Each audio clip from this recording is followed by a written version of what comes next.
Sí, no sé por qué está pasando eso.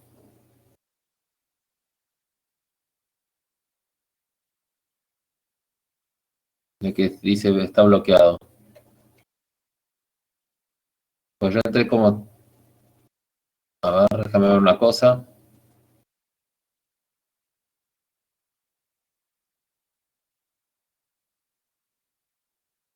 Voy a entrar como estudiante más cuando termine la clase y me fijo qué es lo que está pasando.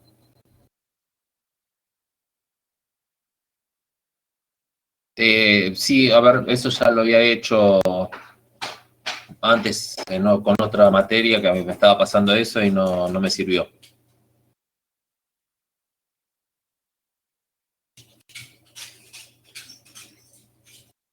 Igual lo voy a volver a intentar, así que bueno, ahora ni bien termina la clase, veo qué se puede hacer y si no pregunto sistemas, a ver qué es lo que está pasando.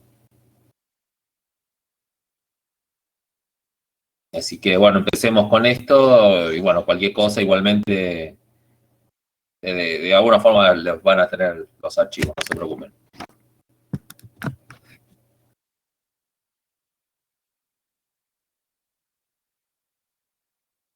Bueno, empezamos entonces. Ustedes ya vieron un poco de lo que representa la herencia, vieron un poco de historia de dónde nace la genética humana, quiénes fueron los principales contribuyentes para avanzar en el proceso justamente de desarrollo de esta ciencia, de esta disciplina en realidad.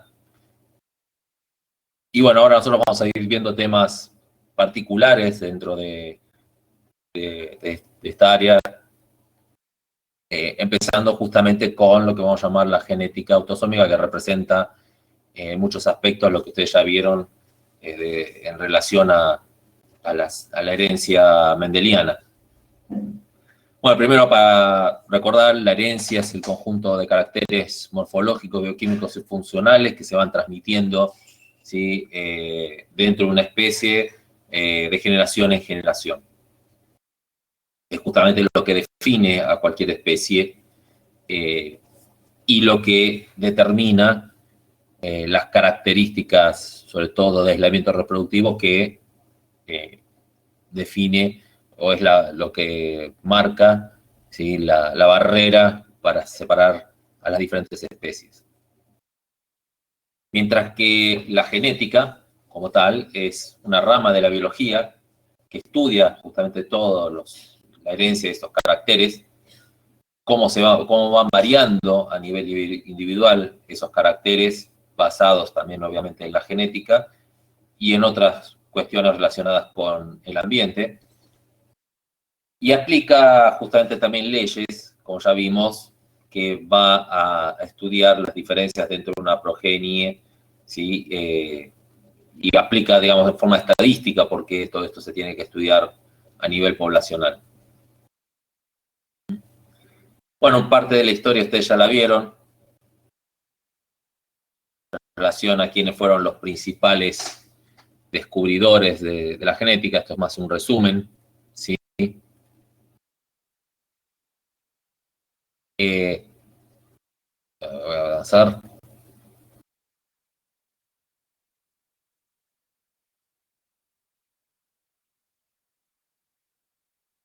Y bueno, también ustedes vieron parte de lo que representa la genética mendeliana. Yo voy a recordarles, ¿sí? Sobre todo los aspectos importantes en relación a la genética mendeliana para terminar de cerrar digamos, este capítulo. No sé si esto lo vieron, ya lo vieron yo creo que sí, ya lo vieron con Alicia, ¿no?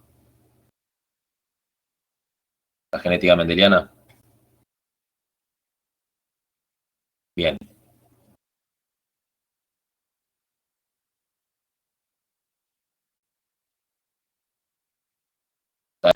Entonces yo solo quiero recordarles, ¿sí? La importancia, porque esto es justamente parte de lo que representa, digamos, un aspecto importante de la materia. Esto, digamos, tienen que saberlo como concepto fundamental. La primera ley de Mendel, que habla de la uniformidad de los híbridos en la primera generación. Y esto es cuando se cruzan dos individuos homocigotas para un carácter ya preestablecido, en este caso supóngase, como el estudió Mendel, el color de las semillas, amarillo y verde, la generación que da origen a la progenie, se las llama generación parental, son homocigotas puros para un determinado carácter, no para todos los caracteres, sino para el carácter que se va a estudiar, en este caso las semillas amarillas y las semillas verdes. Y lo que se vio es que, dada ese cruzamiento, en este caso en estos caracteres, en la generación siguiente, que se llama generación F1, se forma un híbrido en relación a este carácter, y se vio, o Mendel vio que en ese híbrido el color de la semilla era amarillo. Entonces él determinó que había caracteres que eran justamente dominantes, unos caracteres eran dominantes frente a otros. En este caso, el color de la semilla amarillo era dominante sobre el color verde. Lo que no se podía, hasta ese momento no podía saber, era qué pasaba justamente si había desaparecido por algún motivo este color verde de la semilla. Entonces, ¿sí? Lo que hizo, ahora volvemos a esto, ¿sí? Fue cruzar ¿sí? Esos alelos heterocigotas, esos individuos heterocigotas, y cuando hizo ese cruzamiento, que en el caso justamente de las arvejas, lo que podía hacer era hacer un cruzamiento dentro de la misma planta, porque ya estaba seguro de que esto era un carácter híbrido.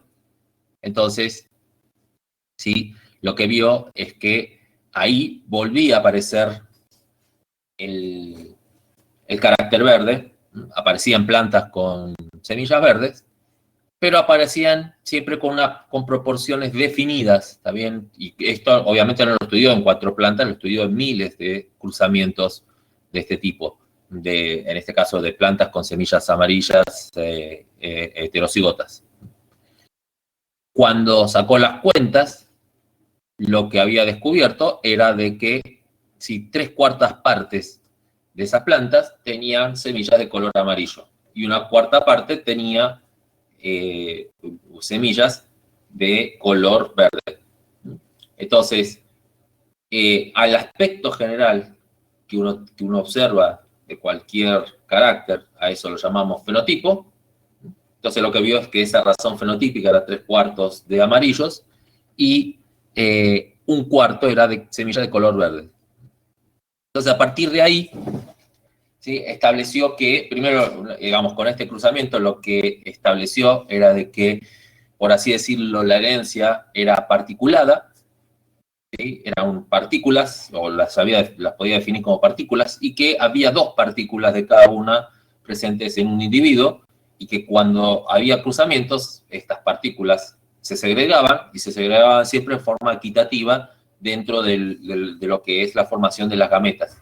De tal forma de que cuando se volvían a juntar por el cruzamiento, ¿sí? Ocurría una distribución al azar de todas las probabilidades, y eso es lo que se ve reflejado en esta distribución fenotípica. Con lo cual, ¿sí? Basado en esta distribución fenotípica y considerando, ¿sí? a los caracteres como partículas que se van heredando, queda justamente una razón de esas partículas que son, que los indica cómo podían ser las diferentes, digamos, dentro de las plantas que se generaron de ese cruzamiento híbrido, vamos a tener también 1/4 de las plantas que van a tener necesariamente el sistema particulado dominante, 1/4, como la que ya vimos, van a tener el sistema particulado recesivo, y 1/2 van a tener de vuelta el sistema particulado híbrido. Mendel había justamente nombrado a estos caracteres, a esta forma de herencia particular, porque es el comportamiento que está viendo, ¿sí? Desde el punto de vista, por así decirlo, numérico. Esta herencia se está comportando como un sistema de partículas. Con el advenimiento y con los estudios genéticos, esas partículas se llamaron genes, se terminaron llamando genes, son los que ahora conocemos como genes. Entonces, a esta razón que yo les acabo de escribir, se la llama actualmente razón genotípica, y es lo que está representando justamente las partículas esas, son los genes que se van heredando de la generación parental. Entonces, basado en eso, ¿sí? Y teniendo en cuenta este concepto de, ahora ya no de partículas, sino de gen, lo que vamos a ver es que los gametos, justamente los voy a poder definir de acuerdo al tipo de gen que va a tener. En este caso, supóngase cuando veníamos del cruzamiento, digamos, homocigoto, lo que voy a tener es que uno de los padres va a generar gametas que van a tener dos partículas o dos genes dominantes separados, ¿sí? Y vamos a tener la otra pareja, ¿sí? de cruzamiento va a tener los genes recesivos, va a tener las partículas recesivas. Cuando se crucen, ¿sí? Y esta es la distribución de gametas, ¿sí? Y el cruzamiento me genera el individuo, que está determinado acá. Este individuo va a tener de vueltas, va a reconstituir ese sistema genético, y en todas las situaciones, dada la primera ley de Mendel, van a ser justamente todos híbridos. Y como estos sí eran dominantes, a esto lo llamo la ley de la uniformidad de los híbridos. Cuando hacemos lo mismo, acá está, no sé si está el cuadro de Punnett, no está el cuadro de Punnett, pero cuando uno hace lo mismo, sí, el mismo cuadro, acá está, perdón, cuando uno hace, aunque está ya ejemplificado directamente con el color de las semillas.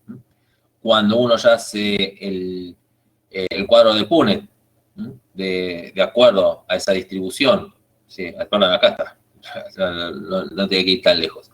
Cuando uno hace esa distribución del cuadrado de Punnett o del cuadro de Punnett, basado en esa distribución de gametos y de genes, lo que tenemos es esto que está acá, que también representa la razón genotípica, y eventualmente con esto determinamos la razón fenotípica de este cruzamiento híbrido.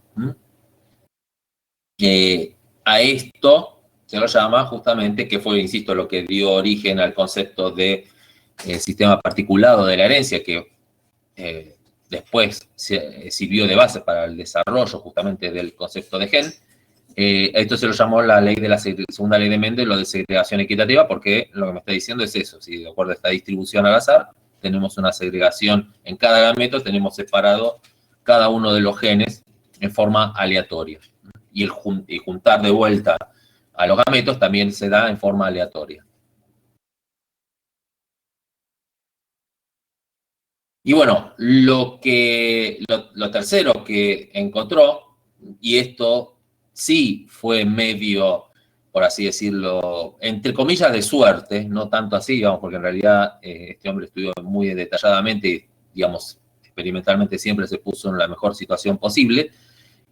Ahora lo que decidió estudiar no es de a un carácter, sino de a dos caracteres, a ver cómo se segregaban de a dos caracteres. Y volvió, digamos, a tener la misma, digamos, el mismo concepto, está bien, considerando que ya desde la segunda ley tenemos que la herencia es un sistema particulado. Si ahora tenemos dos caracteres, tenemos que ver si esos caracteres pueden venir juntos o pueden venir separados. Esa era, digamos, por así decirlo, la hipótesis. Y lo que descubrió, bueno, que en realidad esos caracteres, ¿sí? Vienen separados.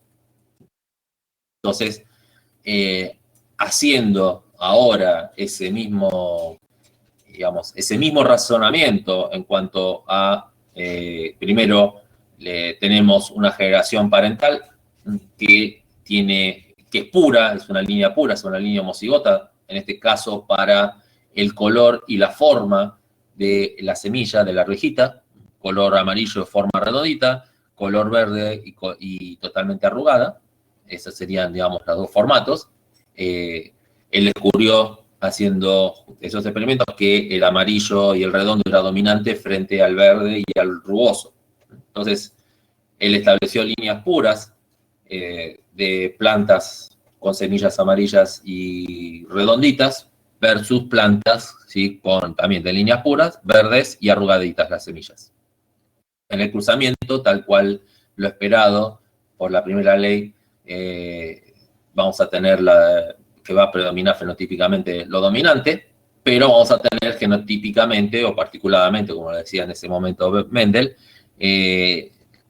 las dos combinaciones, ¿sí?, de partículas, la A mayúscula y la A minúscula, que representaba el color, ¿sí?, y la B mayúscula y la B minúscula, que representaba, en este caso, el liso rugoso. Cuando este individuo que está acá produce gametos, y de acuerdo a lo que era esperable, se van segregando al azar, ¿sí?, los diferentes combinaciones de gametos. Vamos a tener un gameto que se va a llevar la partícula mayúscula, luego la B mayúscula, otro que se va a llevar la A mayúscula y la B minúscula, y así sucesivamente. Entonces voy a tener 4 tipos de gametas diferentes que se van a poder formar por un individuo. Cuando este individuo se cruce con otro individuo también con estas 4 gametas, lo que tenemos es este cuadro que está acá. Y este cuadro de Punnett, ¿sí?, tiene también 16 variables posibles de combinaciones, y cada una de ellas me da fenotipos y genotipos diferentes, que son las proporciones que después descubrió, que eran, ¿sí?, más o menos 9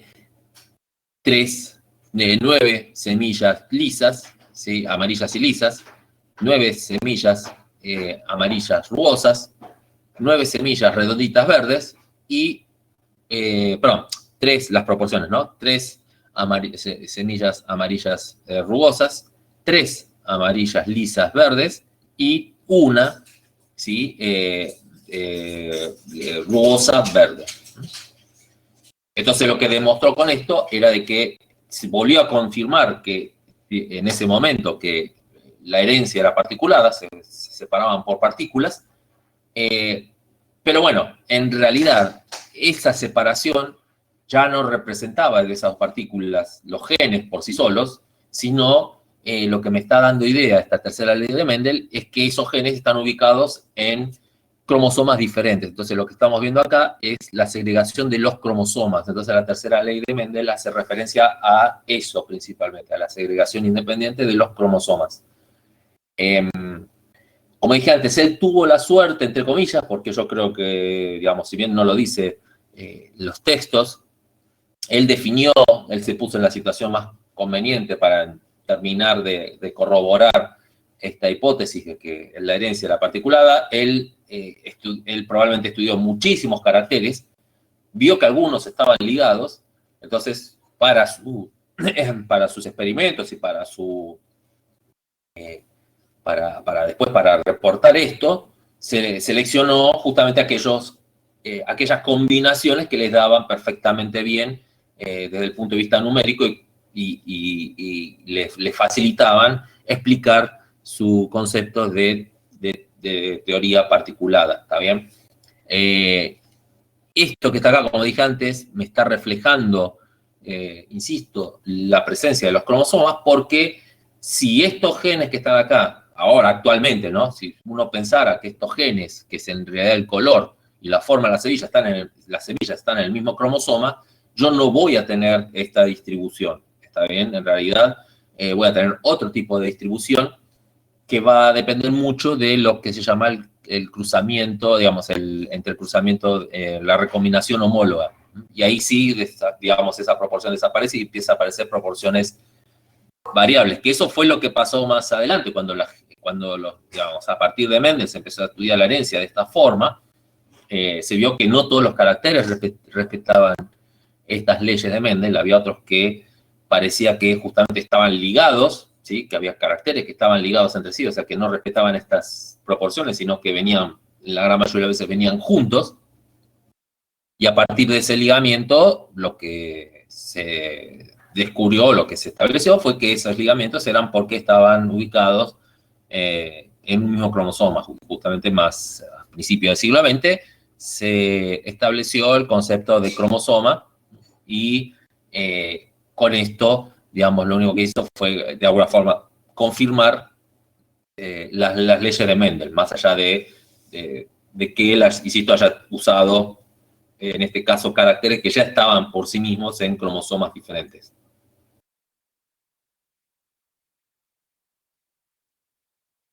Bueno, y después supongo que habló también de dominancias, codominancias, de diferentes relaciones que surgen primero, de las cosas que por así decirlo escapan a las leyes de Mendel, justamente en relación a esto que yo decía, primero el ligamiento, es una de las cosas que escapa a las leyes de Mendel, eso porque insisto, los genes estaban ligados en cromosomas, y después lo que teníamos eran otras desviaciones que estaban relacionadas a cómo se comportaban las combinaciones de caracteres entre sí. Había caracteres que en realidad no respetaban ese concepto de dominancia, sino que aparecían sistemas con colores intermedios. Hay alelos que no representan justamente el sistema de dominancia completa, sino que son codominantes, o sea, aparecen los dos a la vez. Por ejemplo, los grupos sanguíneos, que todos son codominantes. Y lo que se llama la penetrancia, que esto ya es un concepto más bien poblacional, de cómo se va representando justamente, por ejemplo, la presencia, en este caso, el ejemplo es de una crestita que tiene algunas especies de aves. Bueno, y finalmente lo que nos interesa es desde el punto de vista humano, ¿sí? Muchas de las enfermedades genéticas que ustedes van a ver y que, digamos, que se van a estudiar, están relacionadas justamente con herencia, principalmente con herencia mendeliana. Las enfermedades genéticas, la gran mayoría tienen esos patrones de herencia mendeliana, sobre todo aquellas que están ubicadas digamos, en un solo gen, ¿sí? Y esas que se van a llamar enfermedades genéticas monogénicas. Ya cuando pasamos a enfermedades que están involucrados muchos genes, se las llaman multifactoriales, o también, perdón, cuando están en varios genes, eso significa son relativamente pocos, ¿sí? Pero que están ubicados dentro de un mismo, por así decirlo, cromosomas, se las llaman multifactoriales, o si no, cuando ya tenemos muchos genes involucrados, que es lo que se llama herencia cuantitativa, perdón, que en general van a estar ubicados en muchos cromosomas, esto ya escapa a la herencia mendeliana.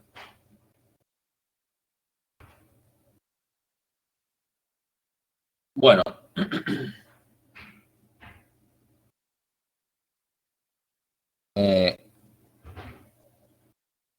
esto de enfermedades lo llegaron a ver o por lo menos cómo se van definiendo las enfermedades. Ok, bueno, empezamos con esta parte.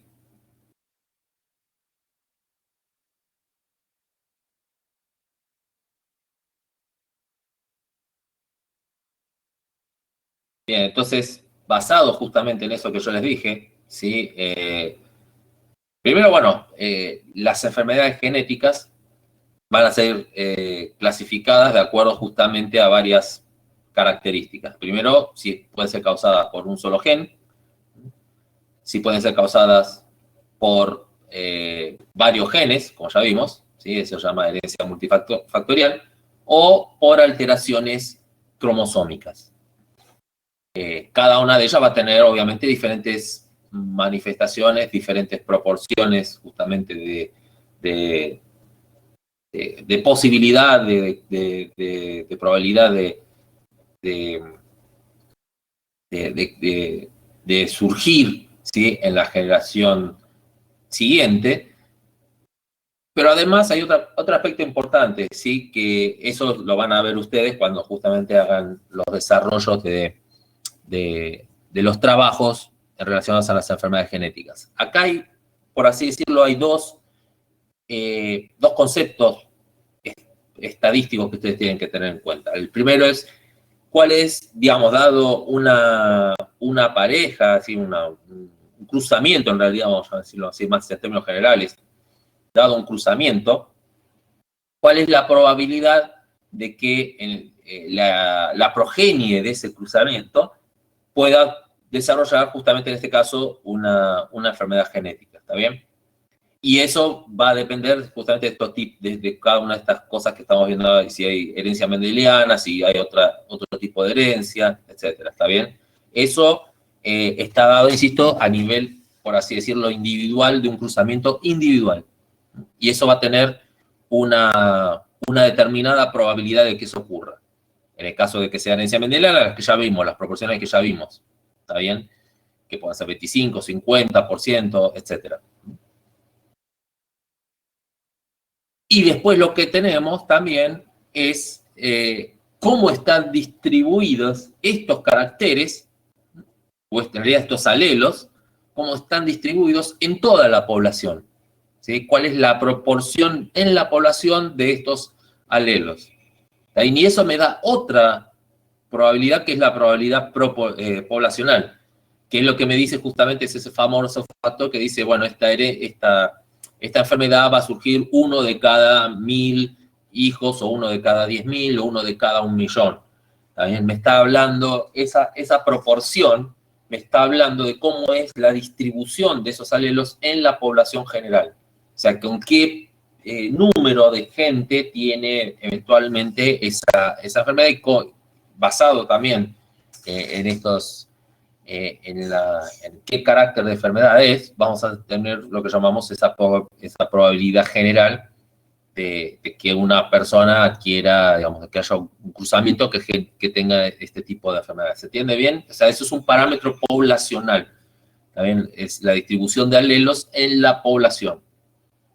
Y eso me da esa proporción que uno la conoce como, insisto, la cantidad de eventos en una determinada población, que se manifiesta, bueno, en el caso de las enfermedades genéticas humanas, en eso, digamos, cuántos hijos, qué cantidad de hijos por 1000, 10.000 o 1.000.000 de personas va a surgir con una determinada enfermedad genética. ¿Se entendió eso? Y vuelvo a recalcar, eso depende mucho de la distribución justamente del alelo en la población. Más allá de la herencia, el tipo de herencia, lo que importa ahí es cuál es esa distribución en la población. Y después lo que tenemos son las probabilidades, dado un cruzamiento, qué probabilidades hay, ¿sí?, que el hijo tenga una determinada enfermedad genética. ¿Se ve bien cuál es la diferencia? Hay un parámetro poblacional y hay un parámetro individual. ¿Quedó claro eso?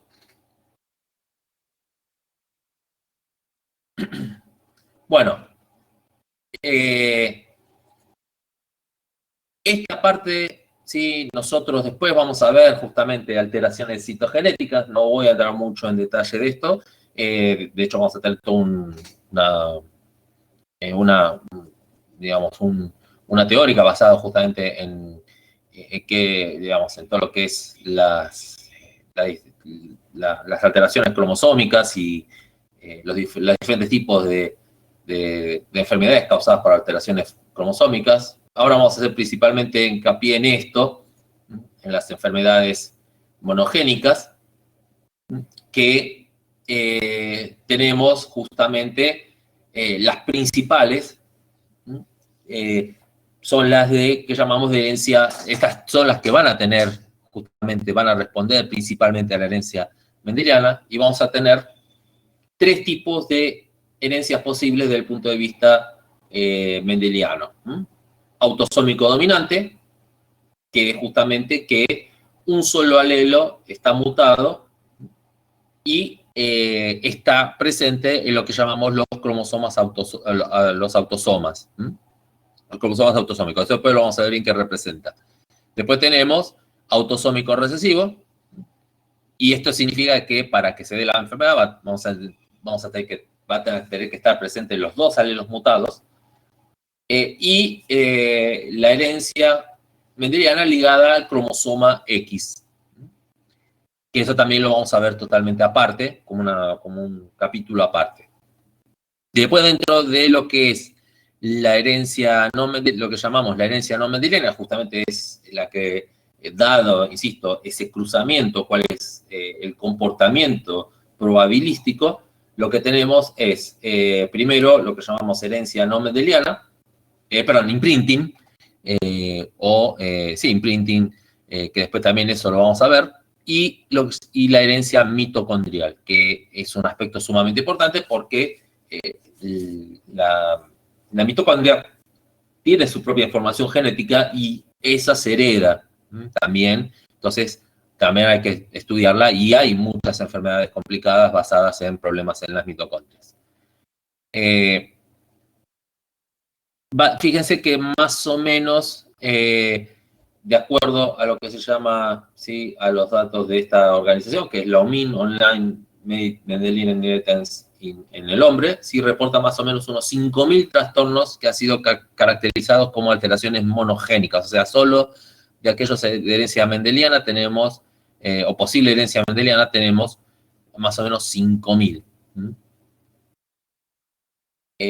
Lo cual, como dice acá, representa una cantidad muy significativa porque se considera que en el genoma humano hay alrededor de 30.000 a 35.000 genes, o sea, una sexta parte aproximadamente, digamos, una alteración en la sexta parte de los genes genera problemas graves.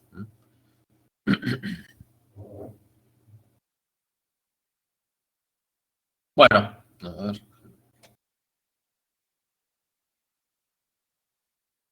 En el caso justamente de la herencia autosómica dominante, ¿sí?, la idea es que justamente, como es dominante, con un solo alelo se va a manifestar la enfermedad.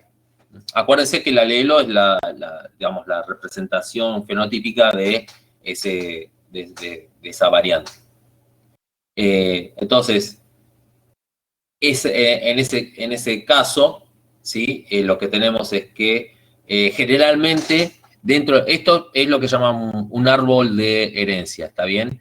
Y tiene una cierta simbología representada justamente para manifestar estos cuadros de herencia. El símbolo redondito representa a la mujer, el cuadrado al hombre, y dentro de esta forma básica, porque hay más símbolos, ¿sí?, que por ahora no voy a entrar tanto en detalle, eso lo van a poder ver ustedes justamente cuando vean en su trabajo, para ver cómo se usan otros símbolos. En el caso justamente de aquella persona que está sufriendo la enfermedad, se la marca con un cuadrado, digamos, con un relleno, también, mientras que la persona que no sufre la enfermedad se la deja con un relleno vacío. En este caso, en esta pareja, el que presenta la enfermedad es el hombre, y la está manifestando, insisto, porque es un alelo mutado, digamos, autosómico. ¿Sí? Con la presencia de un solo alelo ya me da la enfermedad. Ahora bien, se puede saber que, digamos, que si esta persona es homocigota o heterocigota para ese alelo, así como así, digamos, solo con ver la enfermedad justamente no lo voy a poder saber, porque como ya vimos, si es autosómica dominante, como es la dominante, sí puede también ser heterocigota, esta persona yo no sé si manifiesta, si es heterocigota u homocigota. Entonces, la única forma de saberlo es justamente que empiece a multiplicarse y ver, digamos, cuál es la proporción de hijos eventualmente enfermos y sanos que puede llegar a tener. Y bueno, en esta situación particular, esta pareja tuvo 2 hijos, resultó que los 2 hijos, ¿sí?, están enfermos, entonces hay una alta chance de que esa persona sea homocigota, que sea homocigota, justamente homocigota dominante. Igualmente con dos individuos de una progenie no puedo llegar a establecer exactamente eso. Tendría que tener muchísimo más. Esta pareja tendría que haber tenido muchísimos hijos para terminar de establecer esa idea, ¿está bien? Ahora bien, sabemos que en este caso la madre sí es homocigota para en este caso, pero sí es homocigota en este caso recesivo para el gen sano, por así decirlo. Ahora bien, volviendo a lo que yo les decía, ¿sí? Esta cuestión de que tengo esto sería, en este caso, la proporción, suponiendo que este individuo es homocigota dominante, la proporción, ¿sí?, de progenie que va a tener es 100% siempre, digamos, desde el punto de vista fenotípico va a tener la enfermedad, y desde el punto de vista genético, el 100% va a ser justamente heterocigota, ¿está bien? Porque este es homocigota recesivo, este es homocigota dominante, ¿sí? Ahora bien, y como dije antes, el 100% de los hijos va a tener, en este caso, la enfermedad. Ahora bien, la cuestión es que esta persona, ¿sí?, como tal, como alelo de enfermedad, en la población general está muy representada en forma muy baja, o sea, la gran mayoría de la población es en realidad homocigota recesivo para este carácter, ¿se entiende? Que va a dar que es la que sería la persona sana. Entonces, en una población total, lo que yo voy a tener es que la gran mayoría, ¿sí?, va a ser siempre homocigota recesivo para ese carácter, y aquellos que sean heterocigotas, que van a ser relativamente pocos, u homocigotas dominantes, van a terminar siendo pocos en la población. Entonces, eso lo que va a generar es esa distribución que llamamos de 1 en 1000, 1 en 100.000, etc.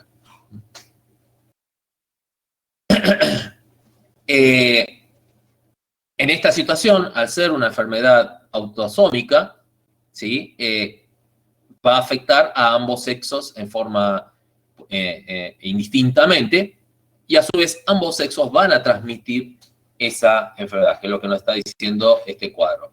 Ahora bien, como dijimos antes, nosotros ya sabemos que estas dos personas ya son heterocigotas per se, porque viene justamente un cruzamiento de un homocigota, o sea, ya son híbridos. Entonces, al cruzarse con otras personas sanas, ¿sí?, lo que vamos a tener es la distribución que ya sabemos que va a ocurrir en los cruzamientos heterocigotas, ¿está bien? Todas las posibilidades, ¿sí?, que se puedan llegar a dar. ¿Quedó claro esto? Entonces, esto es un cuadro prototípico de una herencia autosómica dominante. Para saber, insisto, si hay, en realidad, sobre todo, si hay el tipo de herencia, si es autosómica dominante o no, lo que hay que estudiar es justamente este tipo de cuadros y ver con más generaciones qué es lo que está ocurriendo. ¿Quedó claro esto?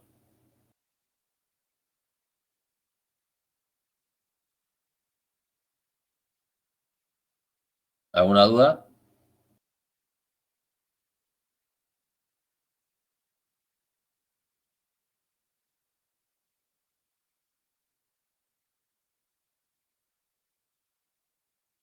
Bárbaro. Bueno, acá tenemos justamente un cuadro de Punnett relacionado justamente a qué va a ocurrir justamente con este cruzamiento, ¿sí? Que es entre un hombre o una mujer sano con un hombre o una mujer, digamos, con la enfermedad, en el caso de una autosómica dominante.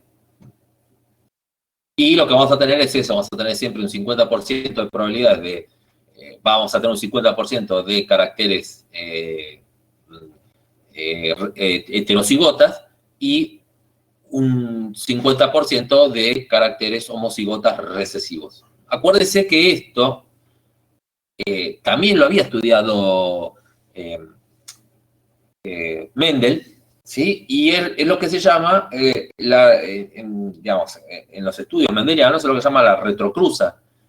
¿Qué significa esto? Que si yo no conozco, supóngase que yo tengo, volviendo a los casos de vuelta de Mendel, ¿no? Supóngase que yo tengo una arveja de color amarillo, ¿sí? Pero yo no sé de dónde viene, ¿está bien? O sea, no sé cuál es el origen genotípico de esa planta, de esa planta de arvejas. Para saber cuál es el genotipo de esa planta de color amarillo, yo siempre la cruzo con un individuo recesivo, ¿está bien?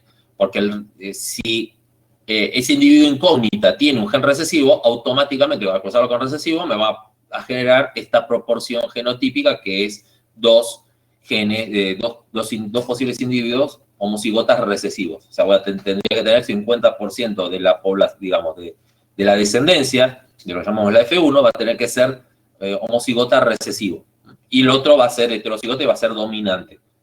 Entonces, esta es la proporción que uno esperaría justamente cuando cruza un homocigota recesivo con un heterocigota. 50 y 50. Que supongo lo que se ve manifestado acá. También, por ejemplo, en este caso, ¿sí? Tenemos de 4 hijos que tuvo esta pareja, 2 estuvieron enfermos y otros 2 fueron sanos. Pero bueno, igualmente en una proporción tan chica de descendencia no es tan posible, digamos. Esto es más bien un esquema teórico, está bien. La realidad es que para poder hacer análisis reales de si dado una persona, como este caso de acá, yo le dije que este es una incógnita, la realidad es que yo no sé si con solamente 2 hijos, como ocurrió en este caso, si este es homocigota dominante o heterocigota. Hay que tener siempre hay que tener estudios poblacionales más grandes. Obviamente con el ser humano eso no es posible, no es que voy a poder andar, esta pareja va a tener teniendo cientos de hijos solamente para poder establecer si este hombre es homocigota dominante o no. ¿Está bien?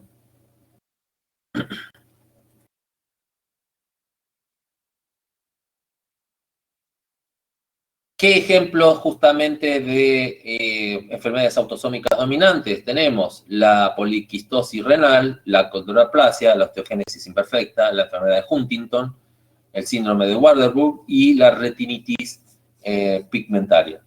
Algunas de ellas. Esta, es decir, la enfermedad de Huntington, ya les voy diciendo, es una de las que no pueden desarrollar. Las otras pueden entrar tranquilamente, esta ya no. Ahora pasamos a la herencia autosómica recesiva.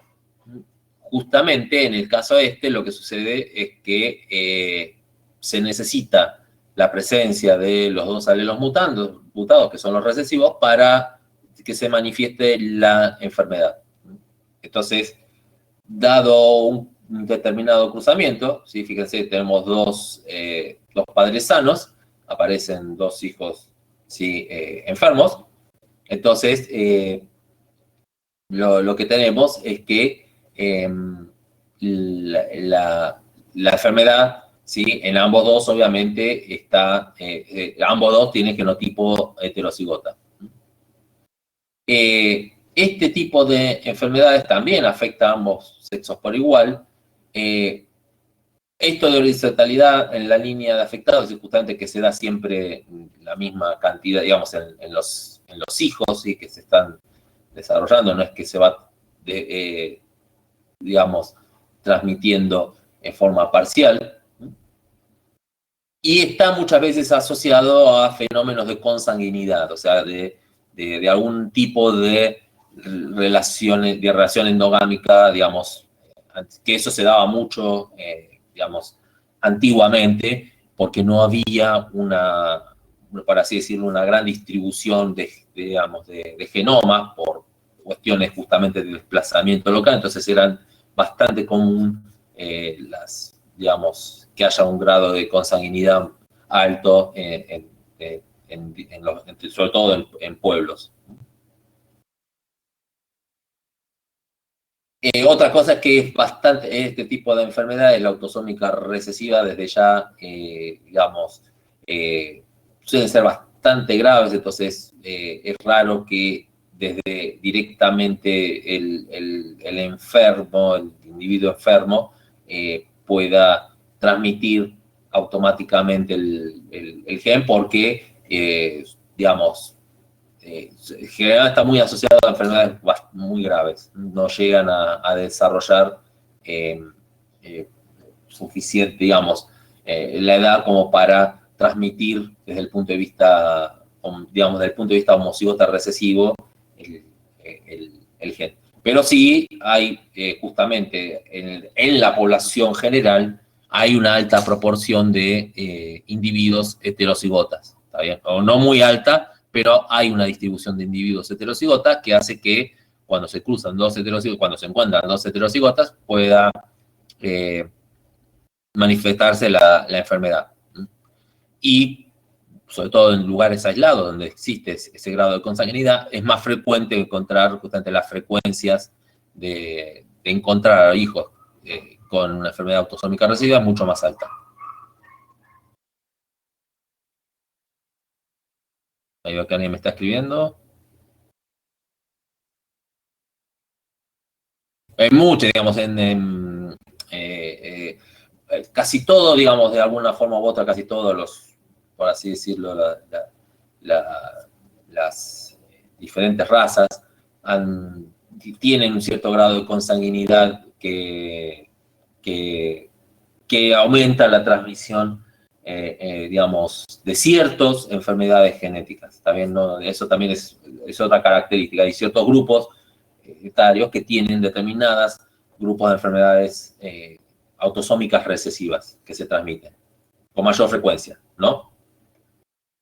Igualmente, bueno, a medida justamente de que principalmente se pudo aumentar la distribución de la población en general, es como que este efecto de consanguinidad se fue diluyendo, por así decirlo, no la frecuencia, digamos, de transmisión de las enfermedades. Eso, en realidad, por ahí incluso se puede decir que en algunos casos ha llegado a aumentar, más que nada por una cuestión de tratamientos, digamos, las personas pueden tener una sobrevida, digamos, actualmente la gran mayoría de las personas que tienen enfermedades genéticas tienen una sobrevida mucho más alta, entonces tienen, incluso en situaciones normales, situaciones, sí, digamos, diarias, pueden llegar a tener hijos, entonces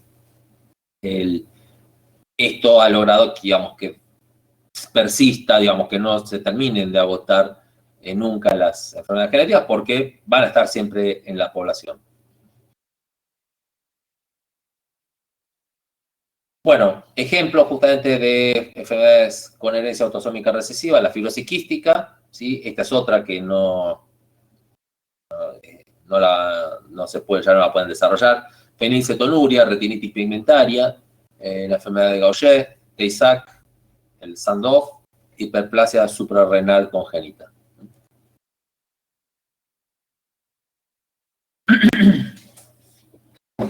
Después tenemos lo que se llama herencia de enfermedades por factores múltiples o herencia poligénica, en donde en realidad, perdón, voy a recapitular, ¿está bien? Hay una herencia que justamente esta ya no es una herencia mendeliana, porque ya están involucrados varios genes, ¿sí? Con cada uno de ellos con varios alelos para llegar a un determinado carácter, ¿está bien? Por ejemplo, la altura, ¿está bien? La altura de una persona no está determinada por un único gen, sino por varios genes a la vez. A eso se lo llama herencia poligénica. Es probable que sí, que cada uno de esos genes sí tengan una herencia, van a tener una herencia mendeliana, pero el conjunto, ¿sí? Digamos, como el conjunto de genes es lo que, digamos, la presencia de ese conjunto de genes es lo que determina ese carácter, por ejemplo, la estatura, vamos a, digamos, toda esa conjunción de genes me hace que, digamos, ya no pueda diferenciar claramente, o en realidad no tenga sentido diferenciarlo claramente como un caso de herencia mendeliana. Normalmente, este tipo de herencia poligénica lo que manifiesta son lo que llamamos caracteres cuantitativos, esto es que tienen una medición continua, por ejemplo la estatura. También en la estatura tenemos una distribución normal, por así decirlo, de estaturas que van desde 1 metro y pico hasta 2 metros y pico, digamos, pero tengo toda la distribución posible de valores, ¿está bien?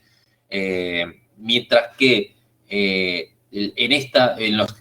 sobre todo en los caracteres monogénicos, es básicamente a todo o nada, son lo que llamamos herencias cualitativas, por ejemplo, color verde o amarillo. ¿Sí? O a lo sumo puede haber 3 alelos o 4 alelos, o sea, son variantes, pero que son ya bien establecidas y son pocas. ¿Mm? Acá tenemos una multitud de diferentes posibilidades que pueden surgir que dan toda una distribución normal de, en este caso, por ejemplo, de estaturas. No vamos a tener una gradación, digamos, una distribución, por así decirlo, fija de alturas. Vamos a tener toda la distribución normal de valores que podemos tener para, en este caso, para la altura. Que yo, el nivel de inteligencia lo mismo, el color de la piel, si bien tenemos también gradaciones sobre el color de la piel, o sea, tenemos ¿sí? Diferentes, son todos caracteres que llaman de herencia cuantitativa porque es justamente un sistema de gradación. Ojo que esto también a veces suele confundir un poco lo que ya habíamos visto, todas las variantes que podemos tener de dominancia o codominancia. ¿Se acuerdan que, no de codominancia, sino de dominancias incompletas? Está bien que puede haber ahí diferente también gradación de colores, pero eso también puede tener, eso sí va a tener una herencia mendeliana porque puede ser causado por una herencia monogénica, ¿está bien? Esto es otro nivel de carácter cuantitativo, porque está dominado, insisto, por la presencia de varios genes. Esos genes pueden estar ubicados dentro de un mismo cromosoma o en diferentes cromosomas.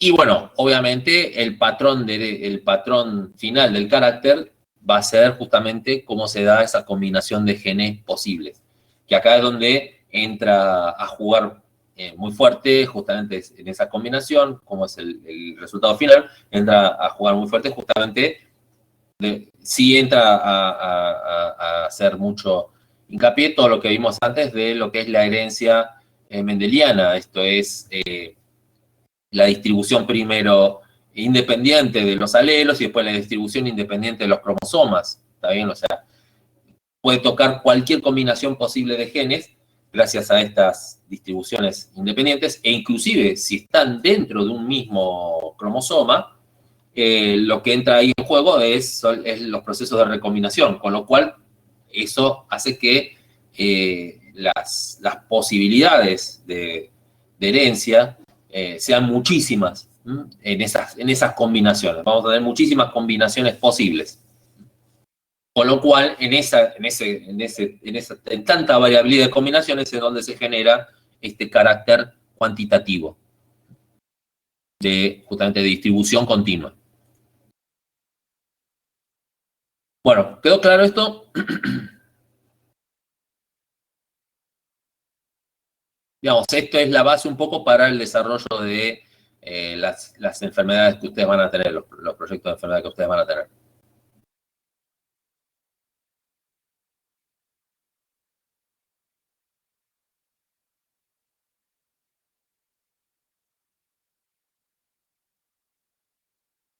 Bueno, entonces vamos a empezar, vamos a adelantar un poquitito y vamos a ver otra presentación, ¿sí? Déjame ver una cosa.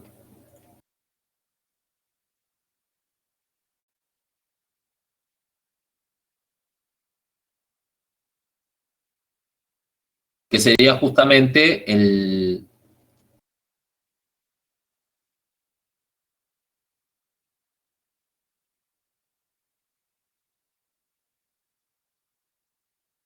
la segunda, digamos,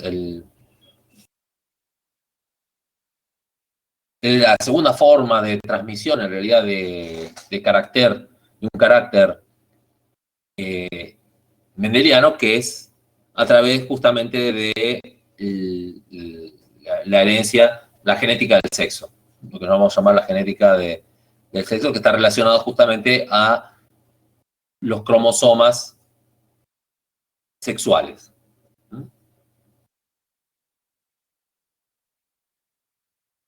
Digamos, y estamos conectados, digamos, todo ese capítulo en algo que nosotros llamamos la clase de genética digamos, del sexo, que justamente la determinación del sexo tiene dos grandes, digamos, formatos posibles. Puede estar determinado genéticamente, ¿sí? O puede estar determinado ambientalmente. Algunos individuos, algunas especies se determinan genéticamente y en otros se determina por situaciones ambientales. Cuando nosotros obviamente nos vamos a referir a la determinación genética del sexo, ¿sí? Por la genética, y acá tenemos diferentes también posibilidades. Puede estar establecida genéticamente a través de cromosomas sexuales, puede estar establecida a través de lo que llamamos la haploidía, o sea, es el número digamos, de copias de un genoma, o a través de genes no asociados a cromosomas heteromórficos, o sea, que esto se da principalmente en los hongos, se da como una herencia, en realidad se da como si fuera, no, acuérdense que el hongo tiene reproducción sexual, pero no tiene dimorfismo, no tiene, sí, desde el punto de vista de individuos, de diferenciación de individuos, no tiene sexos identificables. Acuérdense que tiene lo que llamamos el hongo positivo y el hongo negativo, ¿está bien? Y para cruzarlos necesitamos positivos. Un positivo se tiene que encontrar a un negativo. Como morfológicamente son indistinguibles, yo no sé cuál es positivo y cuál es negativo hasta que no los cruzo, ¿está bien? Si tengo dos hongos idénticos y los intento cruzar y no tienen reproducción sexual, voy a asumir que son o positivos o negativos. Y lo que sucede es que justamente esa determinación de reproducción sexual está dada por genes que están distribuidos en los cromosomas ya autosómicos, en todos los cromosomas autosómicos que tiene el hongo. Dentro justamente de la determinación genética del sexo, en el caso de los seres humanos, justamente hay cromosomas sexuales y por lo tanto a eso se lo denomina, en general está asociado a que al tener cromosomas sexuales vamos a tener dos individuos bastante claramente diferenciados. Entonces, por lo tanto, en general van a ser, tanto desde el punto de vista de individuos como desde el punto de vista de cromosomas sexuales, van a ser heteromórficos. O sea, voy a tener dos cromosomas claramente distinguibles. Y hay varios sistemas relacionados con ese, ¿sí? El primero es el sistema X, que llamamos XY, ¿sí? Que es el que está establecido en seres humanos. El sistema X0, ¿sí? Que hay un cromosoma X y que no hay otro cromosoma sexual. Entonces el macho sí es cuando es X0 y la hembra es cuando es XX, cuando está presente el mismo tipo de cromosoma. ZW, que es el inverso de este, en donde el que determina, acá el Y es el que determina el sexo masculino, y acá es justamente el contrario, el que se tendría que representar el X, es el que determina el sexo masculino. Y bueno, varios tipos más de cromosomas. Nosotros, obviamente, nos vamos a centrar en el sistema XY, que es el que está establecido en seres humanos. Entonces, en ese sistema, de vuelta, de cromosomas heteromórficos de tipo XY, vamos a tener dos individuos claramente diferenciados, la mujer y el hombre, y en este caso, la mujer sí va a tener dos cromosomas iguales, ¿sí? Que se lo llama X porque justamente son enteros y son, después vamos a ver, son metacéntricos, pequeños, Y en este caso, este individuo va a producir óvulos, mientras que el cromosoma, el individuo sí que tiene los dos cromosomas diferentes, que tiene justamente la diferencia cromosómica, va a ser el que va a representar el macho en este caso, y el que va a producir los espermatozoides. En el sistema ZW es al revés, exactamente al revés. El macho es el que tiene los cromosomas iguales y la hembra es el que tiene los cromosomas diferentes.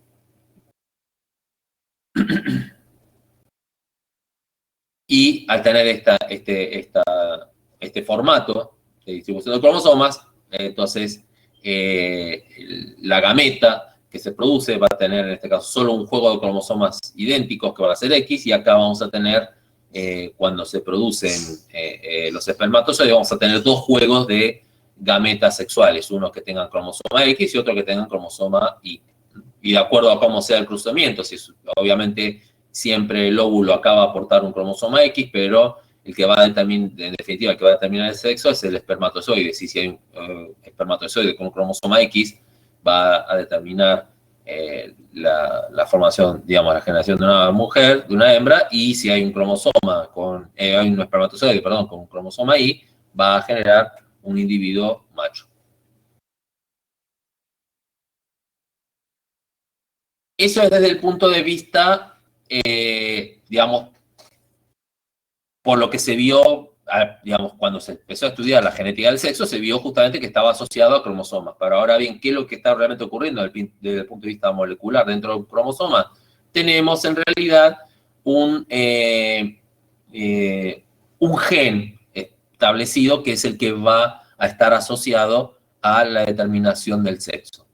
Y es el gen SRI, ¿sí? Que se llama Sex, ¿sí? Determining Region, ¿sí? O también TDF, se lo puede llamar, digamos, se lo llama de las dos formas, que hace referencia al factor determinante de testículos. Y que es, en realidad, es un gen interruptor maestro, o sea, que es un gen que en realidad está involucrado en la activación de otras múltiples genes. ¿Está bien? Estas son, en realidad, sistemas de cascadas regulatorias en las cuales, acuérdense, desde el punto de vista de organización genética, lo que ocurre es que para determinados caracteres, que en este caso justamente sería el sexo, que es un carácter claramente de herencia cuantitativa, o sea, de multifactorial, lo que tenemos es que generalmente hay lo que se llama un gen maestro, un gen regulador, que activa todos estos genes a la vez en cascada, o a veces también en forma secuencial en el tiempo, ¿sí? Pero todo ahora hace con este gen maestro que es el que activa. Por ejemplo, en el desarrollo embrionario también ocurre esto. Ocurren siempre por activaciones de genes maestros, las diferentes evoluciones de los tejidos dentro del desarrollo embrionario. Entonces, en este caso particular tenemos este gen, este gen TDF que está ubicado en el cromosoma Y, ¿está bien? Y al estar, ¿sí? En el cromosoma Y, lo que ocurre es que se desarrollan, ¿sí? Se dispara la cascada de desarrollo de las gónadas que se transforman en testículos y termina desarrollando entonces un individuo macho. En cambio, ¿sí? Si no hay TDF, ¿sí? Se activa el gen OD, que es otro gen maestro que lo que hace es activar el desarrollo de las gónadas para que se conviertan en ovarios. Si está el gen TDF, justamente lo que hace es, además de activar esto, inhibe a este gen OD. Hace una doble ruta de regulación.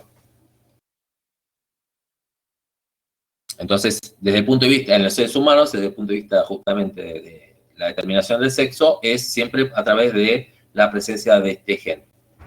Y acá tenemos justamente cuál es la forma de estos genes, ¿sí? Vistas en este caso una vista de microscopio electrónico, y acá tenemos justamente una vista de lo que sería una tinción por bandeo de esos cromosomas, del cromosoma X y del cromosoma Y. El cromosoma X, lo ven claramente, es mucho más grande, ¿sí? Y y el cromosoma Y es mucho más pequeño, y bueno, se lo llama X porque, como dije antes, después vamos a ver, es un cromosoma metacéntrico. En cambio, el cromosoma Y es un cromosoma submetacéntrico. Pero más allá de eso, y ahora vamos a ver, en realidad acuérdense que durante el proceso de meiosis se tienen que aparear todos los cromosomas, ¿está bien? En el caso del ser humano, lo que vamos a tener son 46 cromosomas en total, de los cuales 44 cromosomas son los que llamamos autosómicos, que son, bueno, los que vimos antes, son los que, donde están involucrados la transferencia justamente de las enfermedades genéticas, son los portadores de los genes autosómicos, y es ahí donde vamos a encontrar las enfermedades estas que vimos antes, genéticas autosómicas dominantes o recesivas. Pero los cromosomas sexuales, como tales, saben ustedes que son heteromórficos, así como estarían dibujados, no tendrían posibilidad de hacer una homología, así, entre ellos, no podrían unirse entre ellos para después distribuirse de forma aleatoria durante la meiosis. Pero no, en realidad sí se unen porque vamos a ver que hay una zona de homología entre el cromosoma Y y el cromosoma X. O sea, hay una región del cromosoma Y que comparte información con el cromosoma X, tiene el mismo tipo de información. Entonces, eso permite que estos cromosomas puedan aparearse durante el proceso de meiosis, que eso es fundamental, porque si no, cada uno migraría en forma separada y tendríamos graves problemas con eso. Entonces, existe, ¿sí?, una región, ¿sí?, de homología entre el cromosoma X, ¿sí?, y el cromosoma Y. A esa región de homología que está ubicada en el cromosoma X y en el cromosoma Y, ¿sí?, se lo llama región pseudo-autosómica, que en el caso del cromosoma X es muy chiquita, ¿sí?, porque representa una pequeña parte del cromosoma X, y en el caso del cromosoma Y representa una gran cantidad de, digamos, una parte muy grande. Como estos genes, ¿sí?, en el caso particular de esta región esta región que no coincide, que no tiene la misma homología con una región del cromosoma X, ¿sí?, y que presenta genes propios, como por ejemplo justamente el gen que acabamos de describir, que es este gen TDF, obviamente va a estar en esta región. A esos genes que están presentes en este fragmentito del cromosoma Y, que no es homólogo al cromosoma X, se los llama genes holándricos. Mientras que a los genes que también acá están presentes, que no tienen una contraparte en el cromosoma Y, solo están presentes en el cromosoma X, se los llama genes ligados al X, y acá vamos a tener obviamente una mayor cantidad de información genética que la que está presente acá. Entonces, a la hora de justamente el apareamiento ocurre por estas regiones pseudoautosómicas, y después la distribución, ¿sí?, gracias a este apareamiento, puede ser realmente completamente al azar, que es lo que ocurre durante la meiosis. En el caso, ¿sí?, de justamente de los individuos que presentan los dos cromosomas X, que entonces van a desarrollar justamente a las hembras, van a desarrollar, digamos, al individuo que va a ser hembra dentro de este sistema XY, en particular, ¿sí?, que este sistema está, insisto, muy distribuido entre los mamíferos principalmente. Lo que va a ocurrir es que uno, ¿sí?, cuando se desarrollen todos los tejidos, cuando se desarrollen todas las células del cuerpo humano, del cuerpo, en este caso, de los individuos que tengan el sistema XY, obviamente, en el caso de los individuos hembras, todas las células van a tener los dos cromosomas X, ¿está claro? Lo que se observó es que desde el punto de vista citogenético, que eso, insisto, después vamos a ver una clase de citogenética, cuando se estudia desde el punto de vista citogenético cómo es esa distribución de los cromosomas X en las células, se vio que en las células uno de los cromosomas X está completamente condensado, ¿sí? Está completamente heteromorfo, está, ¿sí?, en un estado heterocromatinizado, ¿sí? Totalmente, digamos, condensado, sin capacidad de expresión. A ese cromosoma, ¿sí?, que está completamente condensado, se lo llama corpúsculo de Barr.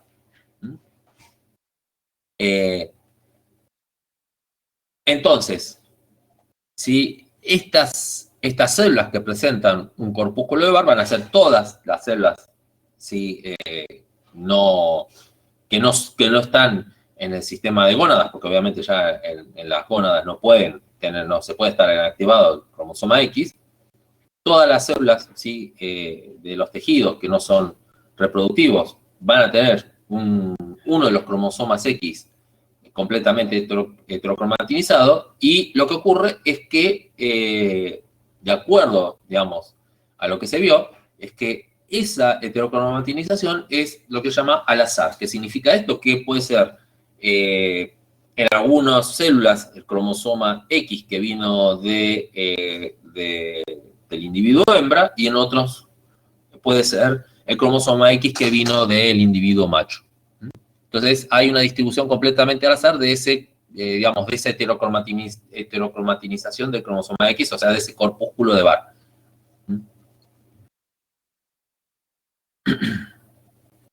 ¿Está bien? Entonces acá tenemos ejemplos de cómo se ve ese corpúsculo de Barr, ¿sí?, en diferentes células de diferentes tejidos. Esto todo es, justamente, estos son tinciones que son de citogenéticas, ¿saben? Y hay una tinción específica para ver el corpúsculo de Barr, porque hay muchas cosas que pueden estar asociados al corpúsculo de Barr. ¿Por qué se da esto?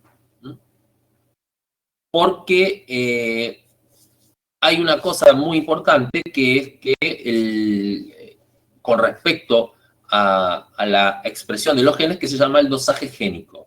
¿Qué significa esto? Que hay ciertos grupos de genes en los cuales es importante la presencia del número de genes, ¿sí? En otras situaciones no, pero en muchas situaciones de sistemas genéticos es importante la cantidad del número de genes. Esto significa de que si hay mayor número de copias de genes, puede ocurrir algún tipo de enfermedad asociada al aumento del número de copias de genes o a la expresión, ¿sí?, de dos de los genes a la vez, ¿sí? Entonces, en el caso del cromosoma X, todos los genes de la región que estaba ligado a los genes X sufren de esta cuestión del dosaje génico. O sea, tiene que estar presente, tiene que estar expresándose uno de los dos genes, de los dos pares de genes, ¿también? No los dos al mismo tiempo, porque si se expresan los dos al mismo tiempo, significa que se está sobreexpresando los genes, y eso, insisto, tiende a generar problemas sobre todo, ya no genético, en realidad tiende a ser más un problema durante el desarrollo embrionario, que termina en abortos espontáneos digamos, del feto, digamos, o ni siquiera desarrollo de los diferentes estadios de la célula, ¿sí?, del embrión. Entonces, la idea, digamos, el por qué se inactiva uno de los cromosomas X es para, digamos, evitar estos problemas de dosaje génico, lo que se llama compensación de dosis. Se compensa la dosis de uno de los genes. El exceso, digamos, de genes presentes en el caso del cromosoma X se compensa inactivando uno de esos cromosomas X.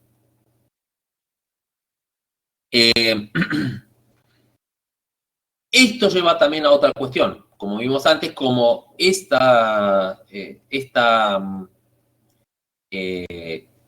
digamos, este proceso de heterocromatización es al azar, o sea que puede ocurrir con el cromosoma ligado que vino del padre o que vino de la madre. Esto lleva a que, bueno, acá justamente faltó cuando habla de eso, ¿sí? Acá dice X materno o paterno, ¿sí? Como tenemos eso, lo que va a ocurrir es lo que se llama un efecto de mosaico. O sea, que dado un tejido, lo que vamos a tener es que una serie de células van a tener expresados el cromosoma, supóngase paterno, ¿sí? Que es el que está marcado en rojo, en rosita, y otras van a expresar el cromosoma materno, ¿sí? Los genes que están en el cromosoma materno, que es lo que están en este caso en las células que están marcadas de color blanco. Esto obviamente a su vez va a llevar a una expresión fenotípica diferente, sí, sobre todo si los cromosomas X que venían del padre tienen alelos diferentes a los cromosomas X que venían de la madre, lo que vamos a tener, el efecto final que nosotros vamos a tener es un efecto que llamamos de mosaicismo, ¿sí? Desde el punto de vista fenotípico. Y el ejemplo más claro de eso es el famoso gato de 3 colores, que justamente, primero, obviamente, al ser un fenómeno relacionado al cromosoma X, ¿sí? Y en este caso el gato es un mamífero, y al tener 2 cromosomas X, que van a entrar en este sistema del mosaicismo, todos los gatos, ¿sí? que tienen 3 colores, dado este efecto de mosaicismo, todos los gatos de 3 colores van a ser siempre hembras. Y esto se debe, insisto, por esta cuestión de la inactivación del cromosoma X que da combinaciones de diferentes colores de acuerdo a qué genes se están inactivando.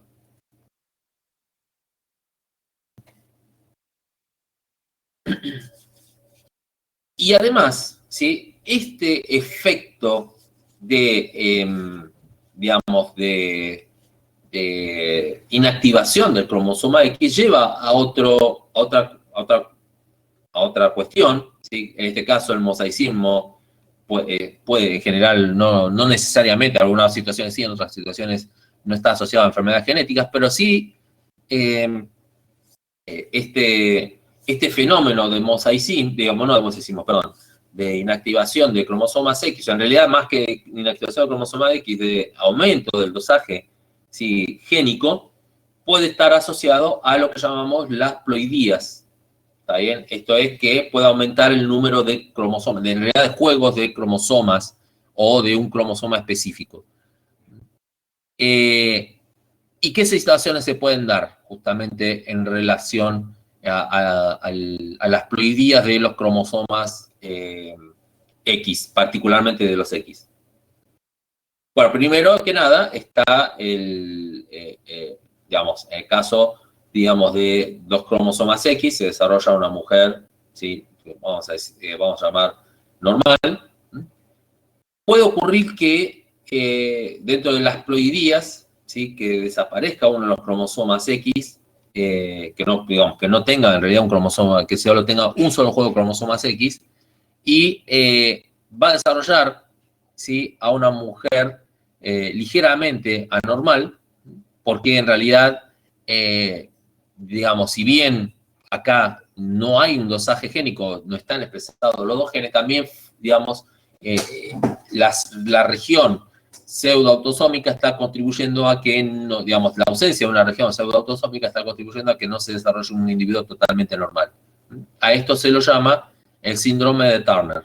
Tiene, y de acuerdo justamente a qué tipo de genes se estén expresando de la zona que falta pseudoautosómica, puede tener diferentes grados de, digamos, sobre todo de retrasos madurativos, etcétera. Lo que sí, siempre en estas situaciones, sobre todo cuando falta o sobran cromosomas, las personas son estériles. Todos los individuos, en realidad no solo para el ser humano, sino esto también se puede dar o se da para otros mamíferos, siempre terminan siendo estériles.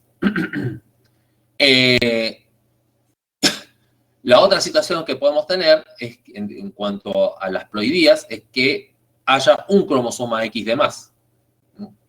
Y esto justamente no va a afectar tampoco tanto el que haya un cromosoma X de más, porque justamente uno de los 2 cromosomas X se va a inactivar, ¿sí? Que haya 2 cromosomas X de más, o 2 o más, ¿sí? Y que esté además con un cromosoma Y, ¿sí? cuando tenemos esa combinación de dos cromosomas X con un cromosoma Y, a eso se lo llama el síndrome de Klinefelter. Y que justamente al tener el cromosoma Y, desarrolla un individuo masculino, que también es anormal y también es estéril por la presencia de un cromosoma en exceso. También puede estar la situación de 3 cromosomas X que se puede llegar a dar, que también desarrolla una mujer, también con cierto grado de anormalidad. Y bueno, como dije antes, estos fenómenos de ploidías se pueden dar en particular con los cromosomas X gracias a que están, insisto, pueden heterocromatizarse. Siempre uno queda activo y si hay otro, o uno o más que están en exceso, esos son los que se terminan heterocromatinizando. Este fenómeno, ¿sí?, de ploidías de los cromosomas se da en el cromosoma X y no se da con los otros cromosomas porque justamente el dosaje génico es algo muy importante, ¿sí? Y si llega a aumentar la dotación de uno o más cromosomas autosómicos, ahí el dosaje génico hace que haya un proceso, principalmente va a hacer que haya un desarrollo embrionario completamente anormal y la realidad es que nunca se va a generar un individuo, un feto, a partir de esas ploidías de otros cromosomas. ¿Sí? Hay muy pocos cromosomas que permiten, en realidad hay 2 cromosomas autosómicos que permiten los sistemas de ploidías, que son el cromosoma 23, que son es que en realidad principal es el cromosoma 11, que es el que causa justamente dentro del sistema de ploidías el síndrome de Down. Bueno, acá hay justamente vistas después de lo que vamos a ver, el cariotipo de una persona con síndrome de Turner. Tiene solo un cromosoma X. Y acá hay otro con el síndrome de Klinefelter, con 2 cromosomas X y un cromosoma Y.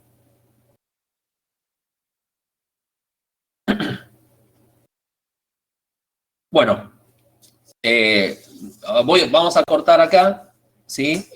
La clase. Después, la clase que viene, vamos a ver justamente la herencia de genes relacionados con el sexo y cuáles son las enfermedades que pueden surgir a partir de estos. ¿Alguna duda?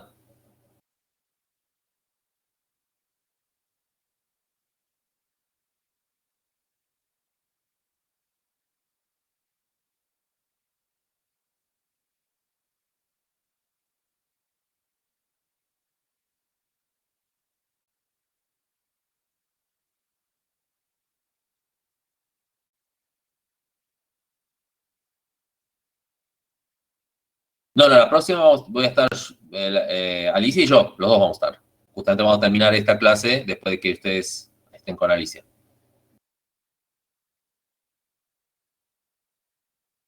¿No le subí la fecha de parcial todavía? Perdón, me quedé colgado con eso. Ahí les digo. Igual lo voy a poner en anuncios.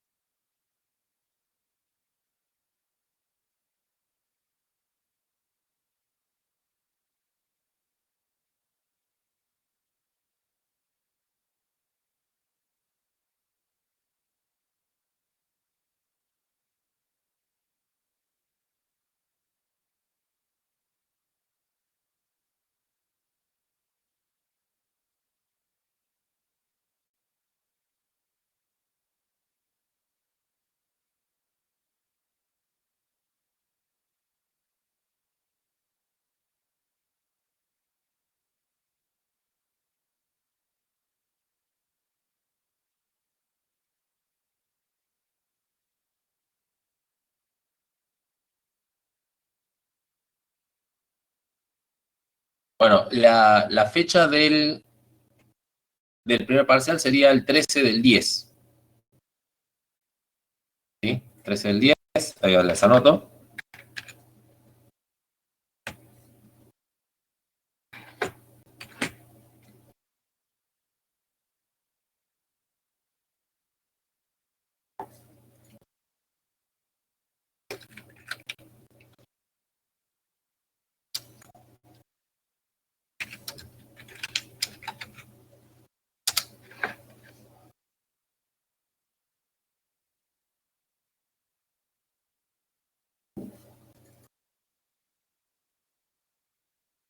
Y la entrega del segundo, en realidad la que sería la entrega del trabajo, que vendría a representar el segundo parcial, es el 03 del 11.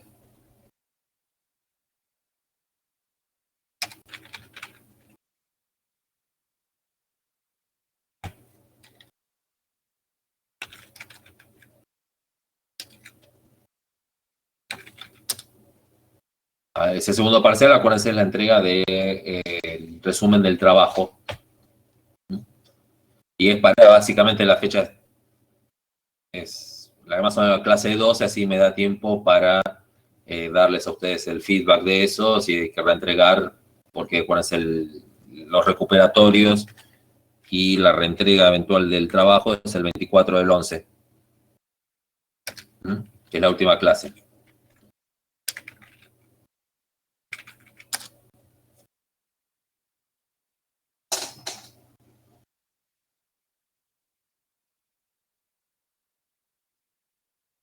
No, el primer parcial son oraciones a llenar. De los temas que se vean hasta esa fecha.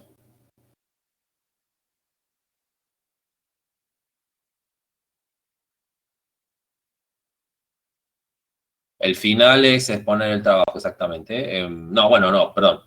Depende de cómo se dé la situación el día, a la hora del momento del final. Si es virtual, tienen que hacer un PowerPoint relatado. Y bueno, si llega a haber presencialidad, ahí sí, tienen que exponerlo, como si fueran a exponerlo también, obviamente, con un PowerPoint. Eso lo manejan ustedes si quieren esperar hasta que yo calculo que ya el año que viene va a haber presencialidad para los finales, así que, digamos, eso manéjenlo ustedes como quieran hacerlo.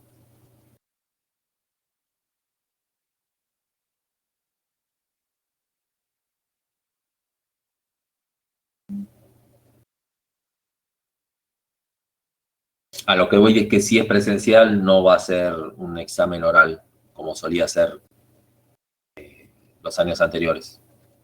En realidad los años anteriores era opcional entre hacer un examen oral o hacer la presentación del trabajo, ahora ya no. O sea, a partir de todo esto, no todavía. No se sabe, digamos, no creo que digamos, la presencialidad no se va a dar para la gran mayoría de las materias, probablemente se dé para algunas materias que tengan trabajo práctico, eso sí, y con respecto a finales, no sé, no creo.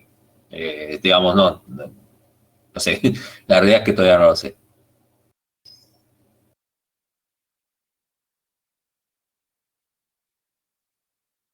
Ya les digo, si hay presencialidad para todas digamos, para el resto de las materias que no tengan trabajo práctico, va a ser para los finales de noviembre.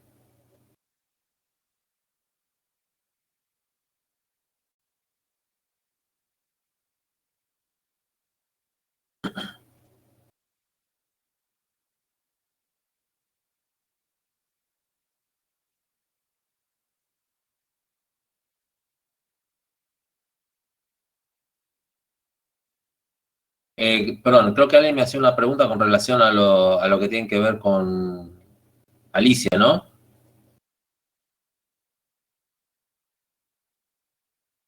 Eso fije, digamos, digamos, lo que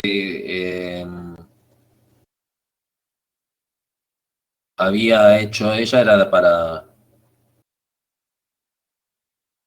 digamos, ella creo que ya había dado todas las instrucciones y estaban los anuncios. Sí,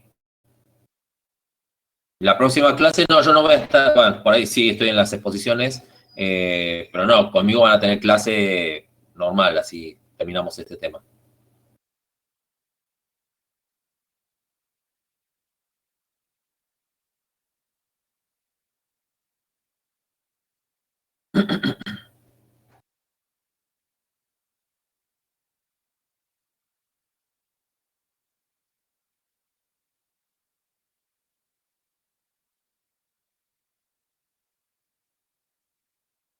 Y ya calculo que durante esta semana ya voy a subir ya las instrucciones, ya que les di la fecha, voy a subir las instrucciones para, el- para la presentación del trabajo.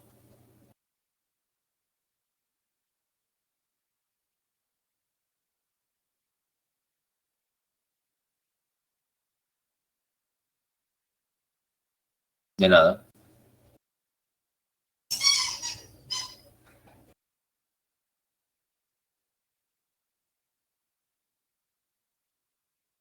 Bueno, entonces, si no hay mayores dudas, ¿eh? Sí, sí, sí, voy a ver qué está pasando. Sí, sí, sí, voy a ver qué está pasando. Y si no, bueno, si no puedo hoy, voy a preguntar en el sistema, a ver qué está pasando. Bueno, nos vemos la clase que viene. Ahora corto acá para así ya tienen disponible la clase. Cuídense mucho y bueno, buen fin de semana y nos vemos el miércoles que viene. Ahora cierro y bueno, vamos a salir todos. Hasta pronto.